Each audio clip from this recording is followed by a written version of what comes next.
PWE Music. I'm Dr. Patrick Englert, and we're continuing on in this video with our look at the low clarinet etudes for some of the all-state programs. And in this video, we're working on one of the Iowa all-state etudes, and this one is number 23, the Andante Sostenuto from the Weissenborn, arranged by Rhoads Advanced Studies. Let's get into it. So looking at this etude, the big thing that we're going to be working on here is making these intervals as smooth and clean as possible. So where do we start? Working on each individual interval, we want to push on the lower note, use that like a launch pad to get to the high note. Another way of thinking about this is we want to think about filling up that interval with air. So we look at the page, we see the notes are not close together. There's quite a bit of space between them. So imagine filling that space up with air. One final analogy that I like to use is imagine like you're sitting on a big yoga ball and you want to blow it up and up so it gets bigger and it lifts you up. Fill it up with air.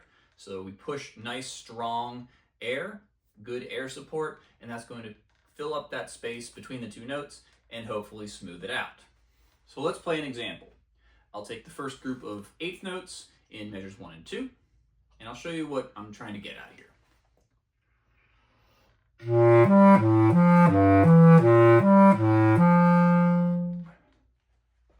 So hopefully you hear that I'm not rushing to get off that first note. I'm pushing into it a little bit and then keeping my air support strong to get up to that next note nice and clean. Along with this, we want to make sure that we have nice fast fingers. So I know it's a slow etude. We don't want to be banging away on the instrument, but the faster and lighter our fingers are, the quicker we're going to change the length of the tube as we're changing fingerings, the better the response is going to be. Of course, we want to start by working on getting these intervals as clean as possible, but we don't want to get stuck in the mud of focusing on each individual one so that it becomes kind of chopped up and plodding. So we want to always be thinking about our horizontal phrase here. So what can help with this and give us some direction is split up those intervals. Focus on either the lower portion or the higher portion to get an idea of where the melody's going. So we'll stick with the same example here in the first two measures. If we play the bottom portion,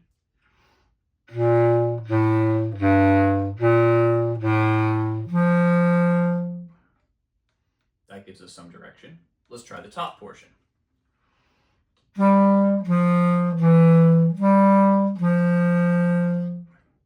Okay, that maybe gives us a little bit better direction on how we want to phrase this.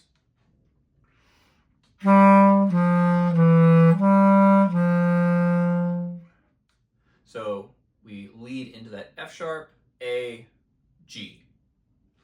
Now let's put it together and try to give a little bit more phrasing.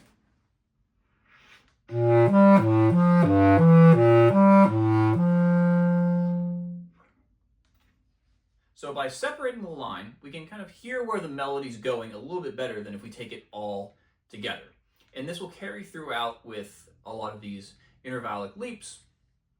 We're not going to try and just play through it as if it's one melody. It's kind of two stacked on top of each other, and we can use one or the other to give us some direction in this line, so we make it nice and connected rather than just intervals played one after another. Continuing on, let's take a look at our dynamics. This etude gives us, I would say, a little bit less than most other etudes give us, and generally it's either piano or forte. There are a couple crescendos in here, maybe a mezzo forte in there occasionally, but for the most part, it either gives us piano or forte. Now, we want to make sure that we have nice full sound, good air support to work through these intervals. So let's take that piano with a little grain of salt. Like I often say, dynamics are comparable. As long as our piano is much softer than our forte, we can still play that piano with a nice full sound, so we're not having this tone kind of dip away.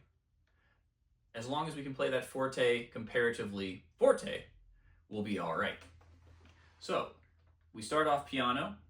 We want to make sure that we have nice full sound. We're giving ourselves plenty of room to support and get a full tone.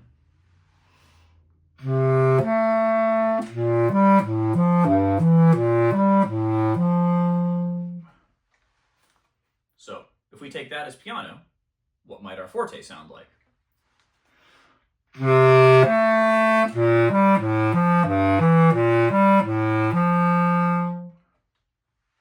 So like I said, as long as we comparatively are soft and loud, we can kind of take our piano and forte with a little bit of grain of salt and make sure that we have nice full tone. Continuing on with this idea of just having piano or forte for the most part, don't be afraid to add some shape.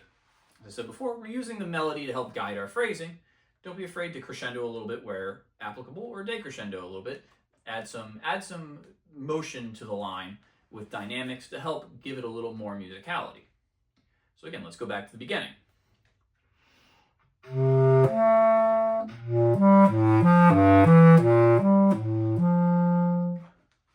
So we can feel free to add a little bit of a hairpin here to show off, like I said, that F sharp, A, G, to give it direction to the phrase. The final point I want to hit is a little bit different than how it normally comes across, but we want to make sure that we choose a tempo that we can achieve this. So generally, when I say this, I mean we don't want to play something quite as fast as we may have in like the top of our tempo range. We want to reel it back a little bit so we give ourselves a little bit extra time to think, make sure our fingers are nice and clean. With this one, where we have these long phrases that we want to have nice and connected, we have a lot of intervallic leaps, we're going to need a lot of air support. And when we're playing with a larger instrument, we're going to need all the air we can manage.